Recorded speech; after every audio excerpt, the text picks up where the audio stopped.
Hello മക്കളെ, നിങ്ങൾക്ക് എല്ലാവർക്കും നല്ല പോലെ പഠിക്കണം, നല്ല മാർക്സ് വാങ്ങിക്കണം എന്നൊക്കെ നല്ല ആഗ്രഹം ഉണ്ടാവും അല്ലേ? പക്ഷേ പല കാരണങ്ങൾ കൊണ്ട് അത് നടക്കുന്നുണ്ടാവില്ല.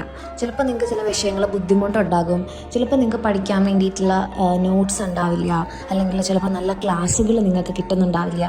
അപ്പോൾ ഇങ്ങനത്തെ പ്രശ്നങ്ങളൊക്കെ മാറ്റിയിട്ട് നിങ്ങൾ ആഗ്രഹിക്കുന്നത് പോലെ നല്ല മാർക്സ് വാങ്ങിക്കാനും നല്ല രീതിയിൽ നിങ്ങൾക്ക് പഠിക്കാനൊക്കെ നിങ്ങളെ സഹായിക്കുന്നതായിരിക്കും നമ്മുടെ എക്സാമിനറിൻ്റെ ക്ലാസ്സുകൾ. അപ്പോൾ നിങ്ങൾക്ക് ഇതൊക്കെ വെച്ച് പഠിക്കണമെന്നുണ്ടെങ്കിൽ എൻ്റെ കുട്ടികൾക്ക് എന്ത് ചെയ്യാം? നമ്മുടെ എക്സാമിനറിൻ്റെ ബാച്ചുകളിൽ അഡ്മിഷൻ എടുക്കാം. നമ്മുടെ ബാച്ചിൽ നിങ്ങൾക്ക് ലൈവ് ക്ലാസ്സുകൾ ഉണ്ടാകും, റെക്കോർഡഡ് ക്ലാസ്സുകൾ ഉണ്ടാകും, PDF നോട്ട്സ് ഉണ്ടാകുന്നതായിരിക്കും, chapter wise worksheet, chapter wise exams, model exams, ഇതെല്ലാം നിങ്ങൾക്ക് നമ്മുടെ എക്സാമിനറിൻ്റെ ബാച്ചുകളിൽ കിട്ടുന്നുണ്ടാകും. ഇതൊക്കെ വെച്ചിട്ട് എൻ്റെ കുട്ടികൾക്ക് പഠിക്കണമെന്ന് ആഗ്രഹമുണ്ട്, നിങ്ങൾ ആഗ്രഹിക്കുന്ന പോലെ നല്ല മാർക്സ് വാങ്ങിക്കണമെന്ന് ആഗ്രഹമുണ്ടെങ്കിൽ വേഗം തന്നെ താഴെ കാണുന്ന നമ്പറിൽ മെസ്സേജ് ചെയ്യുക. നമ്മുടെ എക്സാമിനറിൻ്റെ ബാച്ചിൽ അഡ്മിഷൻ എടുക്കുക.